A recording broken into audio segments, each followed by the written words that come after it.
அந்த மருத்துவமனைக்கு பல்வேறு திட்டங்களை எங்களுக்கு கொடுத்தார்கள். ஈரோட்டிலே ஒரு மருத்துவக் கல்லூரி இருக்கிறது, அதில் எந்த முன்னேற்றமும் இல்லாமல் இருந்தது. இன்றைக்கு மாசு அவர்கள் வந்த பின்னாலே தான் அங்கே பல திட்டங்களை எங்களுக்கு கொடுத்திருக்கிறார்கள். எனவேதான் இன்றைக்கு இந்த கூட்டத்தில் அவரை பற்றி பேச வேண்டும் என்பதே எனக்கு முக்கியமாக நோக்கமாக இருந்தது. காரணம், இந்த மருத்துவத்துறையை நான் ஒரு 5 ஆண்டு காலம் நான் பார்த்திருக்கிறேன். என்ன மாதிரியான பிரச்சனைகள் தலைக்கு மேலே இருக்கும் என்று எனக்கு தெரியும். ஆனால் அந்த பிரச்சனைகளை எல்லாம் முழுவதுமாக சீர் செய்து இன்றைக்கு இந்த அரசுக்கு ஒரு மிகப்பெரிய நல்ல பெயர் வருகிற ஒரு சூழ்நிலையை நம்முடைய மாசு அவர்கள் உருவாக்கி இருக்கிறார்கள்.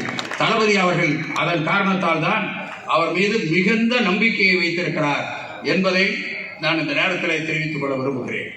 ஏதாவது ஒரு பணியை ஒப்படைக்க வேண்டும் என்று சொன்னால் அப்படியே பார்த்துவிட்டு மாசுவை அழைத்து அவரிடத்திலே அந்த வேலையை ஒப்படைப்பார். அந்த வேலை அவ்வளவு சுத்தமாக அவ்வளவு சிறப்பாக நடக்கும் என்பதை நாங்கள் கண்கூடாக கண்டிருக்கிறோம், பொறாமைப்பட்டிருக்கிறோம் என்று கூட சொல்லலாம். எனவே அந்த அளவிற்கு சிறப்பாக செய்யக்கூடியவர். இன்றைக்கு அவருடைய பகுதியிலே வந்து கலந்து கொள்வது எங்களுக்கு மகிழ்ச்சி. அதே போல நம்முடைய தலைவர் அவர்கள் மகளிர் உரிமை தொகை, முத்தமிழறிஞர் கலைஞருடைய பெயராலே மகளிர் உரிமை தொகை ஏறத்தாழ 1,15,00,000 பேர். இந்த திட்டத்தை தளபதி அவர்கள் அறிவிக்கிற பொழுது எதிர்கட்சிகள் என்ன சொன்னார்கள் என்று சொன்னால், ஏதாவது ஒரு 1,00,000 2,00,000 பேருக்கு கொடுத்துட்டு ஒரு விளம்பரமாக செய்துவிட்டு போய்விடுவார்கள் என்று சொன்னார்கள். அப்பொழுது சட்டமன்றத்திலே தலைவர் சொன்னார், இல்லை, குறைந்தபட்சம் 1 கோடி பேருக்கு நான் கொடுப்பேன் என்று அன்றைக்கு சொன்னார். இன்றைக்கு 1,15,00,000 பேருக்கு மாதம் 1000 ரூபாய் போய் கொண்டிருக்கிறார். இதில் கொஞ்சம் பேர் விட்டு போய்விட்டது, அதைத்தான் இப்பொழுது அறிவித்திருக்கிறார்கள். அது நம்முடைய உதயநிதி அவர்கள் சுற்றுப்பயணம் வருகிற பொழுது அவரிடத்தில் மனு கொடுத்தார்கள்.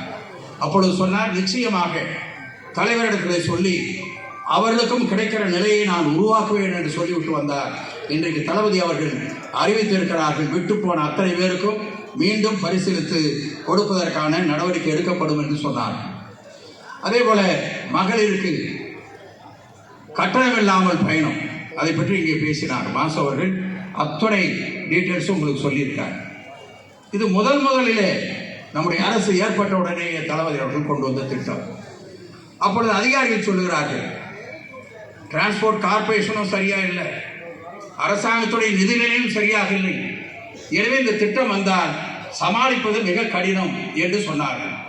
ஆனால் தலைவர் அவர்கள் அமைதியாக கேட்டுவிட்டு சொன்னார், இதை எப்படி சமாளிக்க வேண்டும் என்று சொல்லுவதற்காகத்தான் உங்களை அழைத்திருக்கிறேன், சமாளிக்க முடியாது என்று சொல்வதற்காக உங்களை அழைக்கவில்லை, எனவே இதை செய்ய வேண்டும், அதற்கு என்ன ஏற்பாடோ செய்யுங்கள் என்று சொல்லிவிட்டு அந்த திட்டத்தை இன்றைக்கு கொண்டு வந்திருக்கிறார்கள். நான் சொன்ன இந்த 2 திட்டமும் வேறு எங்கேயும் இந்தியாவிலே கிடையாது. இப்பொழுது நம்மை பார்த்துத்தான் மற்ற மாநிலங்களிலே அதை கொண்டு வருவதற்கான நடவடிக்கை எடுத்திருக்கிறார் என்பதை இந்த நேரத்திலே நான் சொல்லிக்கொள்ள விரும்புகிறேன். அதே போல நிறைய தாய்மார்கள், பெண்கள் வேலைக்கு போகிறார்கள், தங்குகிற விடுதி சரியாக இல்லை, சிரமப்படுகிறார்கள்.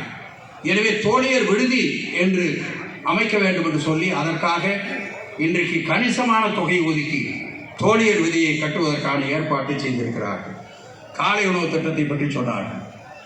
நாங்கள் ஒரு இடைத்தேர்தலுக்காக போயிருந்தோம்.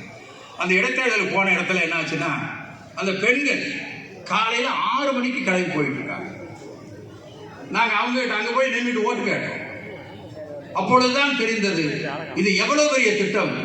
ஏன்னா அந்த குழந்தைங்க இருக்காங்க, அதற்கு பின்னால் அந்த குழந்தைகளுக்கு சாப்பாடு கொடுப்பதற்கு அங்கே யாரும் இல்லை. அந்த குழந்தைங்க அப்படியே ஸ்கூலுக்கு போகுது, நைட்டு வச்ச பழைய சாப்பாட்டை கொடுக்குறாங்க, இல்லைன்னா அதுவும் கூட இல்லை. இன்றைக்கு இந்த காலை உணவு திட்டம் அந்த பிரச்சனைகள்லாம் தீர்த்திருக்கிறது. எனவே சாப்பாடு கொடுக்க வேண்டும் என்பது மட்டும் அவர் நோக்கமாக வைக்கவில்லை, அது ஊட்டச்சத்தாக இருக்க வேண்டும் என்பதையும் அவர் முடிவெடுத்து தினந்தோறும் என்ன சாப்பாடு கொடுக்க வேண்டும் என்றதை ஒரு 5 ஸ்டார் ஹோட்டலில் மனு போடுவதை போல 5 நாட்களுக்கும் என்ன சாப்பாடு கொடுக்க வேண்டும் என்பதை மெனு போட்டு கொடுத்திருக்கிறார். அது மட்டுமல்ல, அதற்கு பின்னாலே அடுத்த வாரம் வேறு 15 நாளுக்கு பின்னாலே தான் முதல் நாள் கொடுத்த சாப்பாடு வரும். எனவே இப்படி அந்த திட்டத்தை அவர் செய்திருக்கிறார் என்று சொன்னால், கிராமத்தில் இருக்கிற மக்கள் வேலைக்கு போகிறார்கள், மாநகரத்திலேயும் காலையிலே வேலைக்கு போகிறார்கள். எனவே அந்த குழந்தைகளை ஒரு தாயாக தகப்பனாக இருந்து நான் பார்த்துக் கொள்கிறேன், நீங்கள் கவலைப்படாதீர்கள் என்று சொல்லித்தான் இந்த திட்டத்தை அவர் கொண்டு வந்திருக்கிறார். இது வேறு எந்த மாநிலத்திலேயும் கிடையாது என்பதை நான் தெரிவித்துக் கொள்ள விரும்புகிறேன். இதுவெல்லாம் ஓட்டுக்காக அவர் செய்கிறார் என்பது அல்ல. இந்த மக்களுக்கு இருக்கிற பிரச்சனையை தீர்ப்பது நம்முடைய கடமை என்ற வகையிலே தான் இதையெல்லாம் அவர் செய்திருக்கிறார் என்பதை நான் இந்த நேரத்தில் தெரிவித்துக் கொள்ள விரும்புகிறேன்.